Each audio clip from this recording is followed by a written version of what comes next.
안녕하세요. 저는 이제 막 결혼을 앞둔 30대 여성입니다. 저는 결혼을 함으로써 새 삶을 살게 된 사람 중 하나인데요.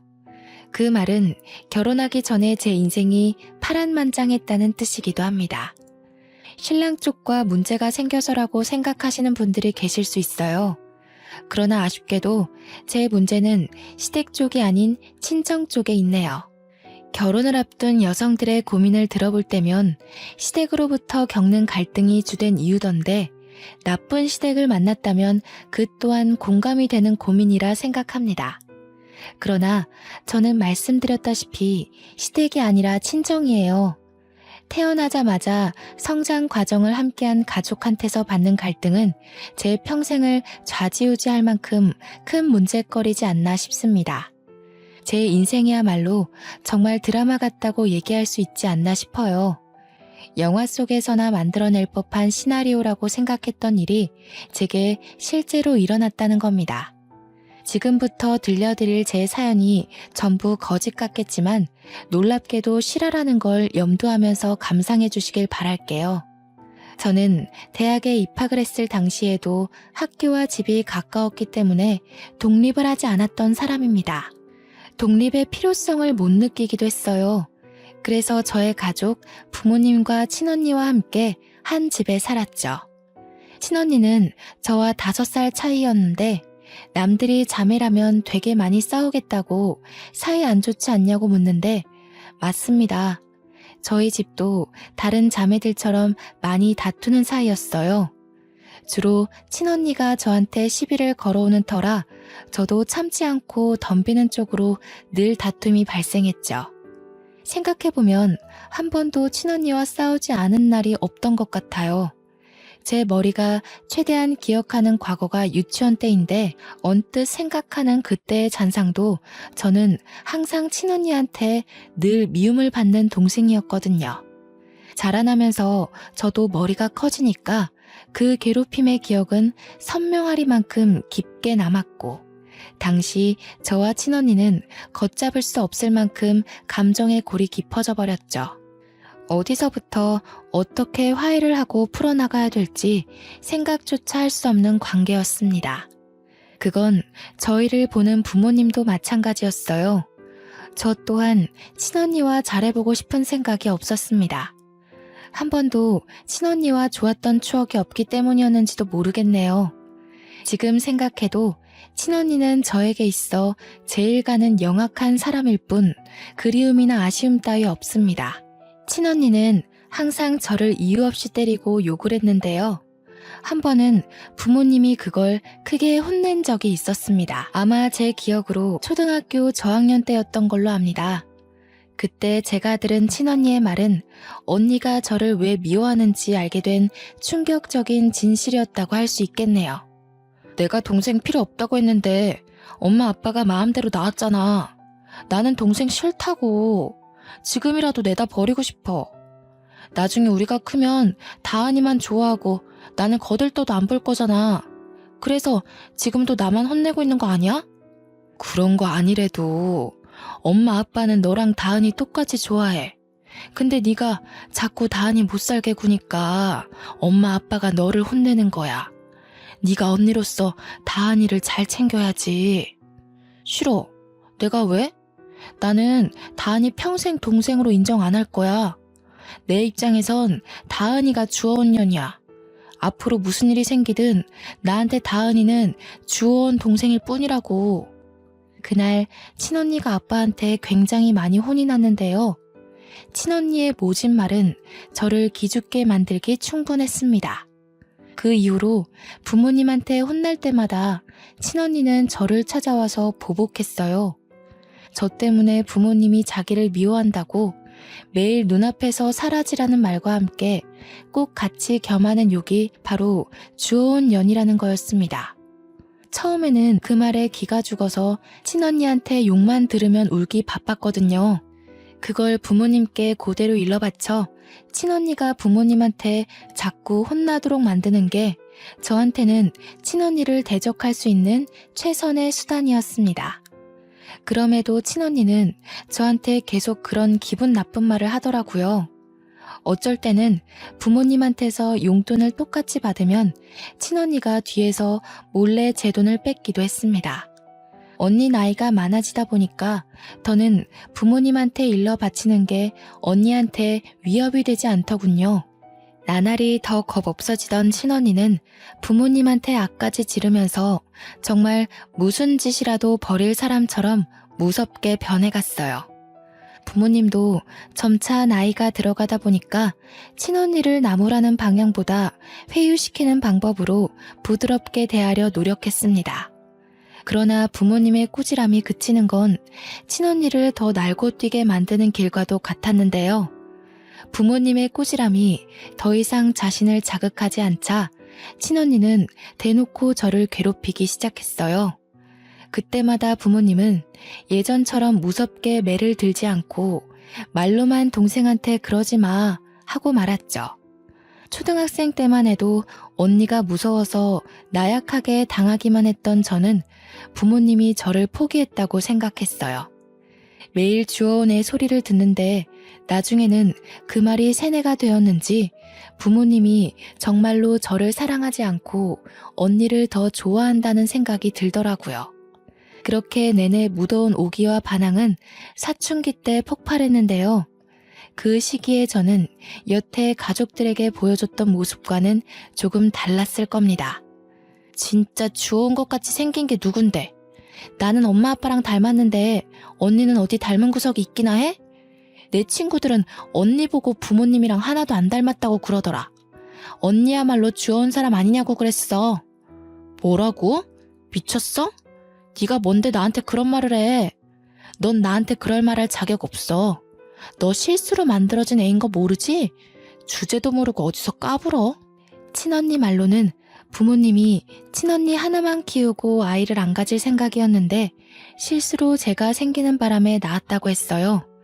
당시 그 말에 진심으로 상처를 받았지만 어릴 때처럼 부모님한테 찾아가 따져 묻지 않았습니다. 부모님을 믿었다기보다는 친언니 말에 휘둘리지 않고 싶었던 마음이 더 컸던 것 같아요. 그래서 어쩌라는 식의 대꾸만 하면서 친언니에게 되레 언니한테 배웠던 것처럼 욕만 해댔네요. 그렇게 친언니와 저는 서로 고등학생과 대학생이 될 때까지도 대들며 대판 싸우기를 반복하는 삶을 살았습니다. 저희를 혼내다가 지친 부모님은 우리 둘을 보고 절대 붙어있지 말라고 크게 나무라며 용돈을 끊기도 했어요. 당시 용돈이 한참 필요한 나이였던 저희들은 그 때문에 집에서만큼은 다투지 않게 되었습니다. 그러나 집 밖을 나서는 순간 저희는 집에서 일으키지 못한 분란을 한꺼번에 몰아서 터뜨리곤 했는데요. 한 번은 친언니와 제가 귀가 시간이 겹친 적 있었는데 아니나 다를까 저희는 엘리베이터 안에서 크게 다투고 말았습니다. 그땐 공간이 협소한 탓도 있어서 몸싸움까지 벌였네요. 결국 주민들의 신고로 우리는 경찰과 부모님이 오고 나서야 대항을 멈췄습니다. 경찰까지 등장하게 되자 심각성을 느낀 부모님은 그날 저희를 거실에 앉혀놓고 진지하게 대화 나누는 시간을 가졌어요. 도대체 너희 둘은 왜 이렇게 못 잡아먹어서 안달이니? 엄마 아빠가 하루하루 심장이 떨려서 살 수가 없어. 자매 다툼에 경찰까지 출동하는 게 말이야? 대체 어떻게 하면 안 싸울래? 너희들이 원하는 게 뭐야? 내가 왜 동생도 아닌 애랑 엄마 아빠를 공유해야 되는데? 싫은 건 싫은 거야. 방법 같은 거 없어. 내 눈에서 김다은이 없어지지 않는 이상 계속 이렇게 지낼 거야. 난 이런 주워온 애랑 가족하기 싫거든. 담이야.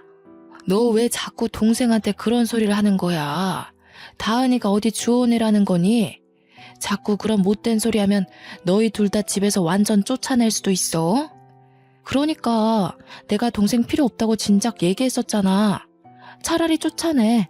그럼 김다은도 이 집에서 나가게 되는 거잖아. 난 절대 얘 동생으로 인정할 수 없으니까 엄마 아빠가 얘 버리든 내쫓든 뭐든 해. 김담이 입 안 다물어? 가족인데 싫고 좋고가 어딨어. 한 지붕 아래 살면서 서로 포용하고 보듬어줘야지. 엄마 아빠가 너한테 못해준 거 있어? 대체 왜 이렇게 못된 생각을 하는 거냐? 꼴도 보기 싫으니까 방에 들어가. 친언니가 저더러 주워내라고 소리치는 건 내내 한결같았는데 그런 소리를 할 때마다 부모님은 날이 갈수록 상상외로 격한 반응을 일으키더라고요. 친언니가 하는 다른 폭언에 대해선 아무 말도 없다가 꼭 주워내라는 말에서만 민감하게 반응하셨어요. 한 번은 아빠가 성인이 된 친언니를 방에 데려가 딱딱한 매로 훈육을 시킨 걸로 알고 있습니다. 언니가 저를 때렸을 때도 그런 훈육은 없었는데 명절 때 친척들 앞에서 언니가 저한테 또 주워내라고 욕하는 바람에 혼났던 걸로 기억해요. 그 이후로 친언니가 아빠한테 과하게 혼났는지 저는 언니와 말 한마디 안 섞는 사이로 변질이 되었습니다. 그렇게 친언니가 대학을 졸업하고 취업을 위해 독립을 한 후에야 저희 집안에 평화가 찾아왔죠. 그 당시 부모님은 제 마음을 많이 들여다봐 주셨어요. 솔직히 저는 매번 친언니만 훈육하고 친언니만 보듬어줘서 저한테는 관심이 없으신 줄 알았거든요. 그런데 친언니가 없으니까 저한테 무한한 사랑을 베풀어 주시더라고요. 담이 말은 신경 쓰지 말거라. 엄마 아빠가 너를 주워왔을 리 없잖니. 혹시라도 언니가 한 말을 내내 담아두고 있다면 엄마가 직접 확인시켜 줄 수도 있어. 엄마 아빠는 너랑 담이랑 정말 똑같이 사랑해. 누구 하나 덜 해주고 잘해주고 그런 적 없어. 그런데 담이가 우리 다은이 태어나는 바람에 서운한 게 많았나 봐. 다은이가 언니 마음 이해해 줄 수 있지? 참, 혹시 담이가 우리 몰래 너한테 뭘 더 얘기한 건 없었니? 그냥 엄마 아빠는 언니를 더 좋아하고 나는 실수로 생긴 애라서 어쩔 수 없이 키우는 거라고 했어. 그래서 나는 엄마 아빠가 당연히 언니를 더 좋아하는 줄 알았는데. 어머나 세상에, 담이가 그런 말까지 했니? 아휴, 여보, 우리 첫째를 어쩌면 좋아. 담이가 왜 그렇게 심술을 부릴까? 우리가 담이한테 얼마나 많은 노력을 했는데. 친언니가 있을 때는 부모님의 심정이 어떤지 솔직히 생각해볼 겨를조차 없었습니다. 그런데 친언니 없는 집안에서 부모님의 민낯은 그 어느 때보다 허약하고 언니에 대한 두려움을 가지고 있더라고요. 처음엔 친언니의 폭주족 같은 질주 본능이 무서워서 그렇게 친언니 걱정을 하는 건 줄 알았습니다. 저도 언니를 맞서 싸우고 대들긴 했지만 친언니가 무섭긴 했거든요. 그래서 부모님이 언니 걱정하는 걸 저는 그냥 시원찮게 넘겨버렸어요. 또 괜히 저까지 부모님께 걱정을 얹어주고 싶지 않아서 뭐든 더 혼자 해내려고 했었습니다. 그렇게 조용한 가정이 유지되던 어느 날 친언니는 명절 때도 잘 나타나지 않다가 결혼할 남자가 생겼을 때야 얼굴을 비췄는데요. 그때가 제가 대학을 졸업했을 때였어요. 친언니 상견례 때에 부모님이 저더러 오지 않는 게 좋겠다고 해서 저는 일부러 참석하지 않았습니다. 친언니와 고등학교 이후로 만난 적이 없어서 다툼은 따로 없었지만 남자를 데리고 오랜만에 나타난 언니가 저에겐 인사도 안 하는 걸 보고 아직도 나한테 남은 앙금이 그대로구나 싶어 저도 굳이 상견례에 따라가고 싶지 않더라고요. 친언니 결혼식에만 눈에 안 띄게 참석했고 언니한테 축하 인사도 안 하고 나왔습니다. 이후 저는 취업에 성공해서 친정을 나오게 되었는데요. 직장 가까운 곳으로 독립을 하기 시작했습니다. 부모님이 친언니가 독립할 때와 달리 저를 알뜰히 살뜰히 챙기는 모습이었어요. 이제 집에 자녀들이 다 빠지고 없으니 적적하셔서 나를 더 걱정하는 건가 싶은 생각만 들었습니다. 저는 부모님이 마음을 조금이나마 놓았으면 해서 독립하고도 하루에 한 번씩 꼭 인사 전화를 했습니다. 얼마나 좋아하시던지 제가 친구들과 논다고 깜빡 전화를 잊었을 때는 꼬박 문자가 와 있었어요. 당연히 제게 무슨 일이 생긴 줄 알고 넣는 걱정 어린 문자였죠. 부모님은 저와 친언니를 낳고 한순간도 두 발 뻗고 못 주무셨을 텐데 독립하고 나서까지 부담을 주기가 싫더라고요. 그래서 저는 친구들 만나는 날엔 약속을 나가기 전 부모님께 일찍 전화를 드리곤 했습니다. 부모님 말 들어보니까 친언니도 종종 부모님께 연락을 하고 있는 것 같더군요. 아마 제가 결혼하지 않는 이상 저는 친언니 볼 일이 영영 없지 않을까 싶네요. 저는 취업한 지 얼마 되지 않아서 그 사이 결혼을 전제로 만나는 남자친구가 생겼습니다. 남자친구한테는 누나 한 명이 있는데 우연히 만났다가 첫인사를 나누게 된 적이 있거든요. 저보다 키도 크고 저와 달리 스타일도 강해서 솔직히 좀 무섭더라고요. 또 저는 친언니에 대한 트라우마가 있어서 저보다 나이 많은 여자에 대해 기본적으로 두려움이 있었습니다. 그런데 뜻밖의 누나 되는 사람이 제 가슴에 깊숙이 박힌 상처를 바로 깨트려 준 거 있죠. 초면이나 다름없는데도 제게 그렇게 친언니처럼 잘해주는 겁니다. 다은아, 오늘 언니랑 같이 백화점 갈래? 너 이틀 뒤에 생일이라면서 언니가 선물 하나 사줄게. 지나가다가 너한테 정말 잘 어울릴 것 같은 신발 하나 봤거든. 영훈이 이 자식은 네 생일을 임박해서야 알려주는 거 있지? 아니에요 언니, 괜찮아요. 신경 안 써주셔도 돼요. 생일이 특별한 날도 아닌데요 뭘. 그러지 말고 제가 맛있는 거 사드릴게요. 제 생일이니까 제가 영훈 오빠랑 같이 밥 쏠게요. 생일이 왜 안 특별해? 그리고 나 7살 어린 동생한테 밥 얻어먹을 정도로 능력 없지 않다? 내가 여자 동생들 너무 좋아하거든. 근데 다은이는 유독 여리고 예뻐서 눈에 딱 들어오네. 너 부담스러울까봐 이것저것 다 사주고 싶은 거 어렵게 참는 중이니까 내일 퇴근하고 시간 비워놔. 제가 남자친구와 결혼을 전제로 만나는 중이라고 했잖아요. 그렇다면 남편 될 사람의 누나는 곧 제게 시누이가 될 사람이지 않습니까? 시누이면 소문으로만 듣길 우리 친언니 못지않게 성가신 존재라고만 알고 있었는데 의외로 예비 형님은 완전 다른 존재더라고요. 친언니한테도 못 받아본 마음을 형님한테 받으니까 제가 더 몸둘 바를 모르겠고 언니의 사랑은 어떻게 받는 건지 어색해 미치는 줄 알았습니다. 그럼에도 한편으론 굉장히 좋고 든든한 기분인 거 아니겠어요? 제 곁을 지켜주는 남편의 존재와는 완전 다르게 제 편이 생긴 느낌이었습니다. 저희 집이 그래도 좀 넉넉한 편이라서 제가 마냥 남편한테 받기만 하는 사람은 아니었는데요. 형님이 너무 많이 뭘 해주니까 저도 가만히 있기 그래서 한날은 형님 생일 때 명품 하나를 선물로 사줬습니다. 어머나, 다은이가 사회생활 할 줄 아네? 아무리 그래도 그렇지 이렇게 비싼 걸 주면 어쩌니? 언니가 다은이 등골 빼먹는 건 아닌지 몰라. 주위에서 애기 돈 뺏었다고 욕먹으면 어떡하나? 언니가 저한테 해준 게 얼만데요. 이건 약과죠. 앞으로 가족이 될 사이기도 하니까 언니한테 주는 선물은 남자친구한테 주는 것보다 더 아쉽지 않아요. 내 동생이 여자친구 하나는 거물로 잡았네. 혹시라도 영훈이가 너 못살게 굴면 이 언니한테 말해. 언니가 다신 찍소리 못하게 바로 처단해줄게.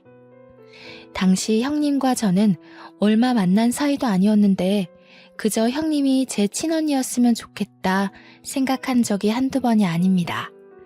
그만큼 형님이란 존재가 제게 색다른 감정을 깨우치게 만들었다는 거죠. 남편도 제게 하루빨리 결혼하자고 조르던 시기였고 저 또한 시댁의 분위기가 너무 마음에 들었기에 결혼을 늦출 필요는 없다고 생각했어요. 그래서 친언니가 결혼한 지 1년 반 만에 저도 결혼을 마음먹게 되었는데요. 제가 결심하고 부모님께 처음으로 알려야겠다고 준비하고 있던 그 시기에 뜻밖의 큰 고비가 찾아왔습니다. 친언니를 이렇게 빨리 다시 보게 될 줄은 몰랐는데 결혼식 때 보고 바로 다음 해에 만나게 된 셈이었어요. 그 이유가 바로 저희 부모님이 등산길에 미끄러져 사고를 당했다는 소식 때문이었습니다. 주말이었기 때문에 연락받은 저는 급하게 병원으로 향했어요. 제가 병원에 도착했을 땐 이미 언니와 형부가 와 있었고 부모님은 생을 마감한 뒤였습니다. 뭐예요? 형부, 우리 엄마 아빠 어떻게 된 거예요? 왜 엄마 아빠가 돌아가셔요? 제가 어제만 해도 통화를 했단 말이에요. 분명 어제까지 나한테 일하느라 고생했다고 주말에 반찬 챙겨서 온다고 그랬단 말이에요. 거짓말이죠. 거짓말이라고 해주세요. 미안해, 처제.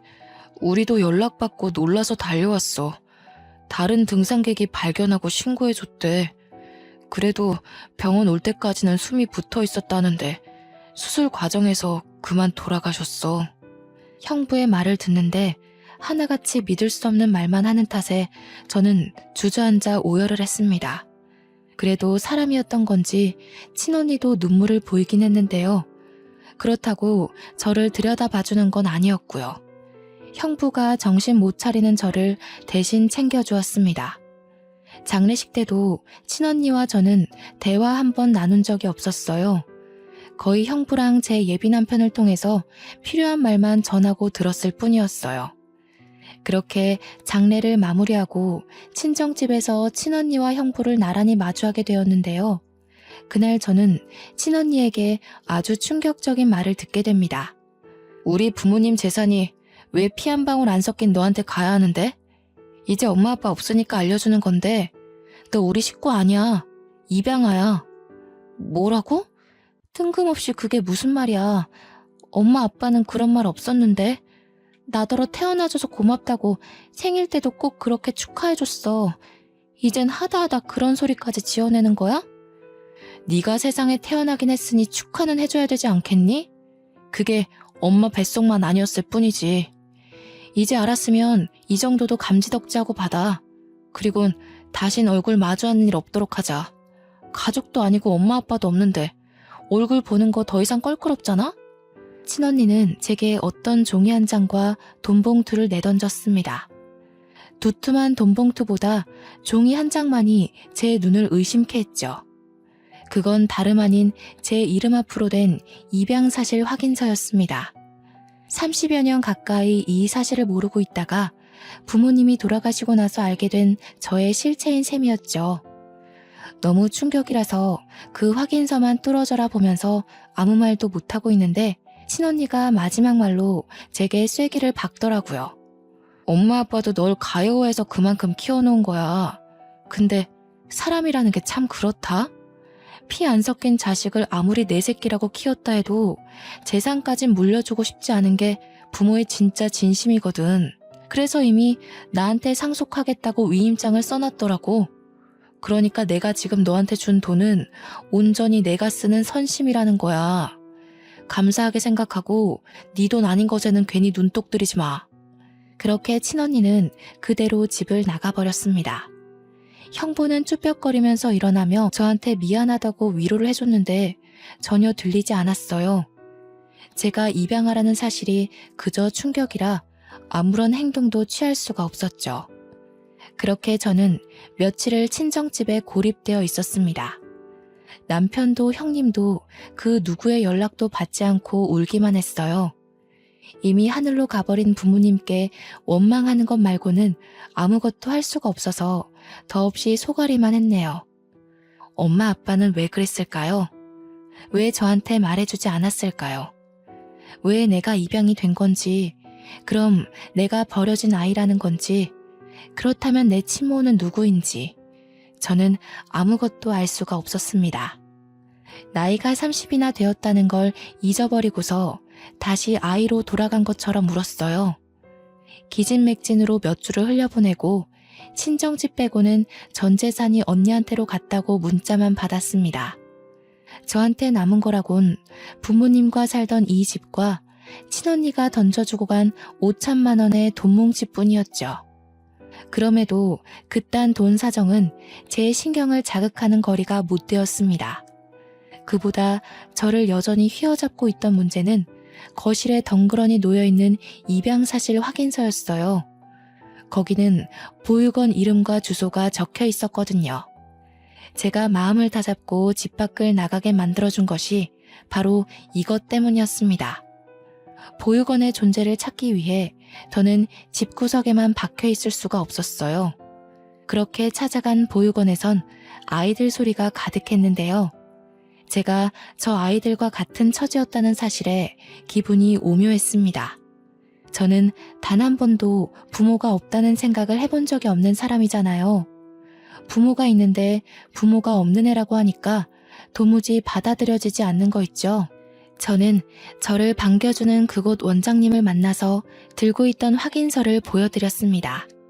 제가 여기서 입양되었다고 들었어요. 혹시 친모도 알 수 있을까요? 만나려는 게 아니라 어떤 분인지만 알고 싶어서요.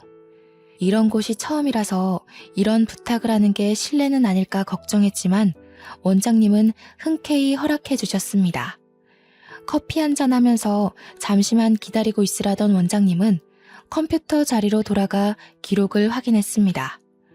종이와 화면을 번갈아 보면서 몇 번이나 고개를 기울였는데 저는 그 모습을 바라보기만 할 뿐 영문을 모르고 기다리기만 했죠. 금방이면 된다는 원장님은 근 10분간 혼자 고뇌를 하다가 찝찝한 표정으로 제게 돌아왔습니다. 김다은 씨라고 하셨죠? 실례지만 이게 본인 서류가 확실한가요? 어디 다른 종이와 헷갈려서 가져오신 건 아니고요? 아니요, 제 거 맞습니다. 부모님께서 가지고 계셨던 걸 들고 온 거예요. 왜 그러시는데요? 뭐가 잘못됐나요? 자꾸 신뢰되는 질문을 하는 것 같네요. 저희 전산에 기록된 정보랑은 이름이 달라서요. 본인께 확실하다면 혹시 개명하셨나요? 저희 쪽에는 이 확인서 정보가 김다은 양이 아니라 김다미 양으로 원화 등록이 되어 있거든요. 부모님을 여의고 그것조차 제대로 추스리지 못한 제게 원장님의 말은 또 한 번의 충격이었습니다. 당시 그게 정말이냐고 원장님한테 몇 번이나 되물었던 기억이 나네요. 원장님은 곧바로 새 확인서와 원화 등록 정보를 함께 뽑아서 제게 가져다 줬는데요. 원화 등록 정보에 있는 어린아이의 사진은 제가 알고 있는 우리 친언니의 얼굴이었습니다. 온몸에 소름이 쫙 돋으면서 도대체 이게 어떻게 된 일인가 한참을 생각했어요. 원장님께서 혹시 누가 위조를 한 게 아니냐고 묻는 순간 저는 그 말에 친언니가 사기를 쳤다는 사실을 뒤늦게 깨달았습니다. 저는 원장님께 양해를 구하고 새 확인서와 원화 정보를 들고서 언니를 찾기 위해 전화를 걸려고 했습니다. 그런데 마침 남편한테 전화가 오더라고요. 제가 연락 없는 동안 가장 많이 걱정하고 시름시름 앓았던 사람일 겁니다. 그동안 아무것도 하기 싫은 마음에 걱정해주는 사람 생각도 못하고 남편 연락을 피했거든요. 저는 미안한 마음을 안고 전화를 받았습니다. 미안해 오빠. 내가 엄청난 사실을 알아버려서 한동안 아무 생각도 하고 싶지 않았어. 그래도 나 걱정해주는 오빠 생각해서 그러면 안 되는 거였는데 정말 미안해. 아니야. 무사하면 됐어. 나는 또 네가 부모님 그렇게 되고 극단적인 생각이라도 했을까봐 얼마나 마음 졸였다고. 목소리 들었으니까 됐어. 그래서 지금은 어딘데? 다은이니? 전화 받았어? 이리 줘봐. 다은아, 너 도대체 어떻게 된 거야? 언니가 얼마나 걱정한 줄 알아? 괜찮은 거 맞지? 너 지금 어디야? 언니한테도 정말 미안해요. 저 지금 친언니한테 가요. 이걸 모른 척 넘어가기엔 돌아가신 엄마 아빠가 너무 불쌍하잖아요. 남편과 형님은 저와 친언니 관계를 어느 정도 알고 있었습니다. 특히 제가 형님한테 제 친언니였으면 좋겠다고 하면서 직접 친언니와 많이 비교했기 때문에 형님은 친언니가 저를 얼마나 괴롭혔는지 아주 잘 아는 사람이었어요. 그래서 저더러 그 여시한테 왜 가냐고 성질을 그렇게 내더라고요. 혼자 거길 갔다가 무슨 꼴을 당하려고. 그 여자 성깔이 아주 괴팍하던데. 너 기다려. 혼자선 안 돼. 언니가 같이 가줄 테니까 집에서 딱 기다리고 있어.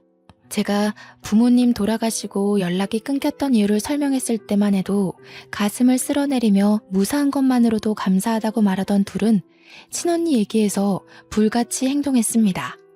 이미 저와 통화를 하면서 집을 나서는 소리가 들리더라고요. 솔직히 혼자 가기 무서웠는데 둘의 도움을 받으니까 용기가 더 생기는 거 있죠. 저는 그렇게 친언니 집에 찾아가는데 성공했습니다. 그것도 친언니가 아닌 형부한테 전화해서 알아낸 주소였어요. 제가 모든 사실을 알게 된 사정을 얘기하니까 형부가 난감해하면서 결국 주소를 알려준 거였습니다. 찾아간 친언니의 신혼집은 부모님 재산 덕을 받는지 부자 동네에 자리하고 있는 주택이더라고요. 문도 형부가 열어줬던 터라 친언니는 아예 영문을 모르고 있었나 봅니다. 잠옷바람인 채로 저를 보자마자 당황하더니 금세 역정을 내더군요. 너 뭐야? 네가 여기가 어디라고 찾아와? 내가 다신 내 눈앞에 거슬리지 말랬지. 우리 더는 이렇게 마주할 식구 아니라고 했을 텐데. 설마 재산 못 받은 게 억울해서 온 거니? 내가 너한테 고작 그것만 억울하겠어? 부모님 돈으로 이렇게 좋은 집 얻어 살면서 양심의 가책 한 번도 느낀 적 없니? 내가 진짜 궁금해서 그래. 너 양심은 있긴 해? 지금 너라고 했어? 내가 너보다 5살은 많아. 건방진 게 감히 예의도 모르고. 여보, 당신이 못 열어줬어? 미친 거야?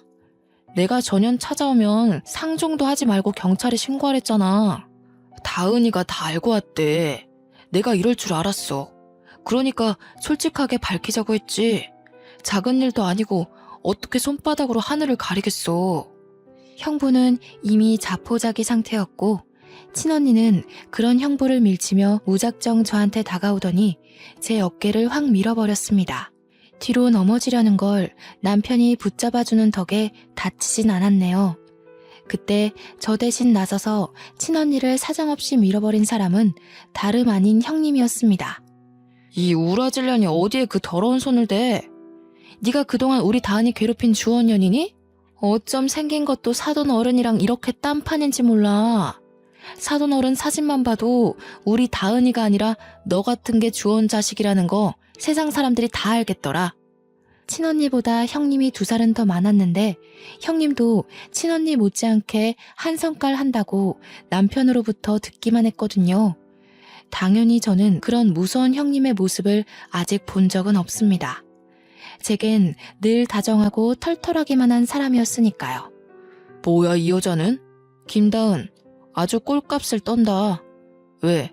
혼자로 안 될 것 같으니까 지원군이라도 끼고 온 거니? 네가 여기서 뭘 더 할 수 있을 것 같은데?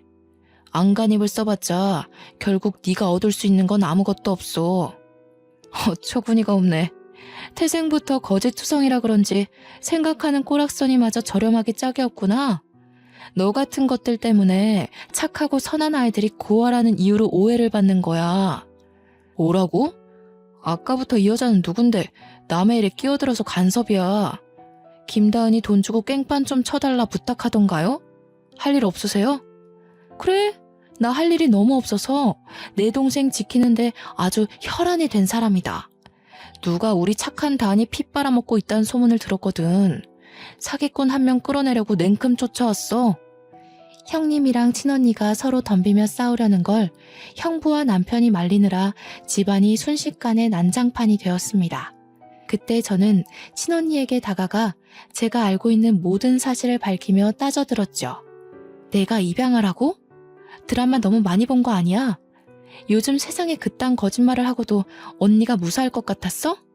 언제까지 숨길 수 있을 거라 생각했는데 형부가 미리 언지를 주지도 않았는지 친언니가 제 고백에 살짝 당황하더라고요. 그러나 그도 잠시 곧장 발뺌하며 오히려 적반하장식으로 나오길래 저는 가방에서 꺼낸 서류를 친언니 얼굴에 던져버렸습니다. 이래서 나를 그렇게 괴롭혔니? 뭐가 그렇게 셈이 나서? 너 도대체 뭐하는 인간이니? 우리 부모님 관심이 목적이었던 거야? 아니면 재산이 목적이었던 거야? 네가 이런 짓을 벌이고도 과연 하늘에 계신 부모님께서 곱게 눈 감아줄까? 그래서 네가 사실을 다 알았다고 해도 달라지는 건 없어. 이미 부모님은 나를 자식으로 인정했고 재산도 나한테 다 상속했잖아. 너야말로 이 재산이 탐나서 다 파헤치고 행패 부리는 거 아니야? 경찰 부르기 전에 당장 꺼져. 그래, 경찰 불러. 나도 네가 사기치고 부모님 재산 빼돌린 거랑 이 서류 조작해서 일 꾸민 거랑 싹 다 고발할 거야. 경찰 불러 당장. 싸우더라도 매번 동생이라는 이유로 지기만 했던 제가 경찰을 직접 부르는 솔선수범을 보이자 친언니가 크게 멈칫하는 겁니다. 그리곤 바로 형부를 뿌리치고 저를 덮쳤어요. 그대로 제 머리채를 잡는 친언니를 떼어놓느라 온 사람들이 우리를 에워싸기도 했습니다. 한바탕 소동이 일어난 사이 신고가 들어갔던 경찰이 찾아왔고 저와 언니는 나란히 경찰서를 가게 되었죠. 다른 식구들도 자차를 몰고 금방 뒤따라왔습니다. 거기서 저와 언니가 각자의 사정을 다 고백했는데 끝까지 자기가 친자식이라 주장하는 친언니 때문에 당장 해결이 안 되지 뭡니까? 제가 확인서도 다 보여줬고 원장님한테 전화를 걸어 확인까지 시켜줬는데 친언니가 너무 강하게 고집을 피우다 보니까 경찰도 제 의견의 신빙성이 더 필요하다고 느꼈나 봅니다. 경찰이 한참 곤란해하고 있는 그때 지켜만 보던 형부가 자처하여 제 입장에 힘을 실어줬는데요. 제가 말씀드릴게요. 더는 제 와이프가 망가지는 꼴을 못 보겠네요. 처제 말이 다 맞습니다.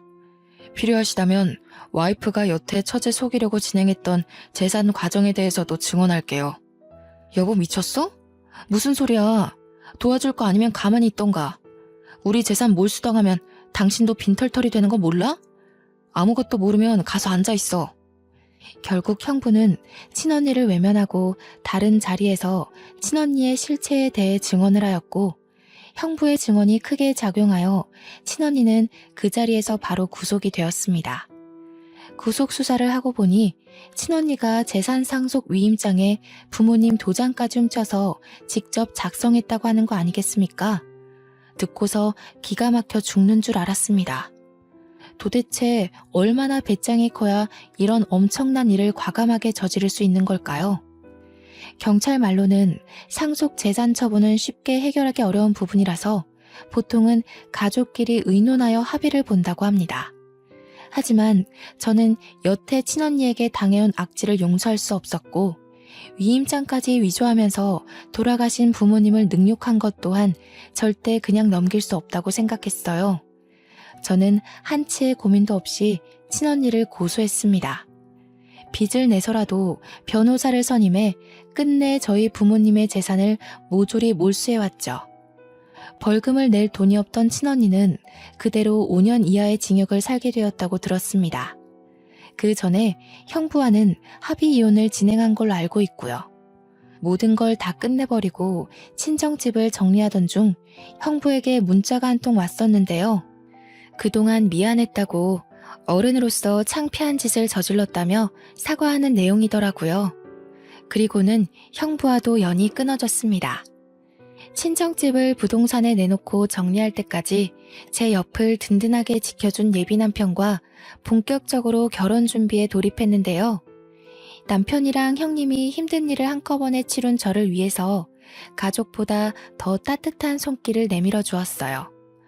부모님을 여의고 제가 과연 이 넓고 험한 세상을 버티며 살아갈 수 있을까 무섭기도 했거든요. 제 옆에 남편과 형님이 있다는 걸 잊고 바보같이 고민을 하고 있었던 겁니다. 시댁 식구는 저에게 무엇보다 감사한 새 울타리가 되어주었습니다. 결혼을 하고 시댁으로 합가를 하여 신혼을 시작했는데 시댁에 직접 들어가 살다 보니까 남편과 형님의 훌륭한 인품이 시부모님을 그대로 빼닮았다는 게 느껴지더라고요. 시부모님께서도 저의 사정을 아시고 얼마나 딸처럼 아껴주는지 모릅니다. 그래도 명색에 제가 며느리인데 집안일에 손도 못 대게 하는 거 아니겠습니까? 어머님, 그건 제가 들게요. 어머님 허리 안 좋다고 들었어요. 화분 무게도 보통이 아닌데 그걸 어떻게 혼자 들려고 그러세요. 제가 해드릴게요. 아유 됐다 아가. 손도 조그만해서는 내가 아무리 허리가 아파도 너보다는 힘이 많다. 정 몸이 쑤시면 가서 분무기에 물 좀 받아다 주겠니? 어디 시어머니뿐만이었겠어요? 형님마저도 선뜻 나서서 조그만한 애기가 무슨 일을 하냐면서 못하게 하거든요. 아버님은 원래부터 제게 이래라 저래라 안 하시던 분이라 그저 이런 분위기를 당연하게 지켜만 보시는 거 아니겠습니까? 저더러 그냥 소파에 앉아 있어도 된대요. 시무랑 형님이 주방에서 식사를 차리는데 며느리인 제가 거실에 앉아 있는 거 이상한 그림이잖아요. 그런데 시댁 식구 전부가 저더러 그러라고 한다니까요. 물론 너무 과분한 애정이라 하루하루 행복하지만 저 또한 시댁에게 도움이 되는 구성원이고 싶단 말입니다. 그래서 최근 찾은 방법이 묻지 않고 알아서 집안일에 손을 대는 것이었어요. 현재 눈치껏 며느리 노릇 중에 있습니다. 형제를 잃고 부모님을 잃고 세상에 홀로 남은 저를 기꺼이 품어준 시댁 식구들이 얼마나 감사한 존재입니까? 하늘에 계신 부모님께서 늘 그렇듯 제 걱정을 많이 했을 텐데 아마 시댁 식구들의 심성을 알고 이제 그만 안심하고 있지 않을까 싶습니다. 한편으론 부모님께 죄송하기도 하네요. 저한테는 친언니가 무척 미운 존재였으나 부모님께는 그래도 아픈 손가락 같은 자식이었을 거 아닙니까? 친언니가 감옥살이를 하게 된 것에 대해 마음이 무거울 수도 있겠다는 생각이 들기도 했습니다.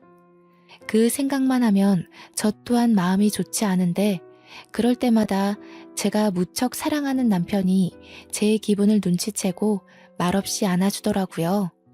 그러면서 내 잘못 아니라고 자꾸 괴로워하면 자기가 장인어른 장모님 볼낯이 없다면서 저를 달래줍니다. 아마 남편이 있었기에 뭉그러진 제 마음이 금세 활기를 되찾지 않았나 싶어요. 지금은 너무 행복하게 아이 준비를 하고 있거든요. 하고 있던 일도 잠시 휴직 들어갔습니다. 올해 안으로 아이를 계획 중인데 얼른 좋은 소식이 왔으면 좋겠네요. 아이가 태어나면 또 다른 기쁨 속에서 하루하루 살게 되겠죠. 그날이 너무 기다려집니다. 어쩌다 생길 수 있는 기상천외한 일이 왜 하필 제 삶에 찾아왔는지 모르겠습니다. 솔직히 많이 힘들었고 모든 게 무너져 내리는 듯한 느낌에 제 인생을 많이 탓했었거든요. 그러나 긴 인생살이에 추운 겨울만 있는 건 아니라고 겨울이 끝나면 반드시 다가올 봄날이 있다는 걸 깜빡 잊고 있었습니다.